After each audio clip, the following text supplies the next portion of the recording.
एक ब्रेकिंग बातमी पाहूयात। वाल्मिक कराडच्या आईचं ठिय्या आंदोलन 9 तासांनी त्यांनी मागे घेतलेलं आहे आणि उद्या सकाळी 10 वाजता वाल्मिक समर्थकांची बैठक होणार आहे अशी ताजी माहिती समोर येते आहे। बैठकीमध्ये वाल्मिक समर्थक आंदोलनाची दिशा ठरवणार आहेत असं कळतंय आणि जोपर्यंत सरकार निर्णय देत नाही तोपर्यंत परळी बंद ठेवणार असं सुद्धा वाल्मिक कराडच्या समर्थकांनी म्हटलंय।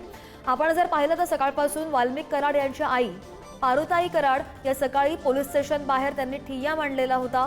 4 तासांनी सुद्धा त्यांनी आंदोलन मागे घेतलेलं नव्हतं, त्यांनी ठिय्या मांडलेला होता। ही दृश्य संध्याकाळ झाली तेव्हा काही पोलीस अधिकारी त्यांना त्यांची समजूत काढण्यासाठी आले। मात्र आता सध्याची मोठी अपडेट, तब्बल 9 तासांनी वाल्मिक कराड यांच्या आईनी आंदोलन मागे घेतल्याचं कळतंय आणि उद्या सकाळी 10 वाजता वाल्मिक कराडच्या समर्थकांची बैठक होणार आहे। पुढची रणनीती ठरेल।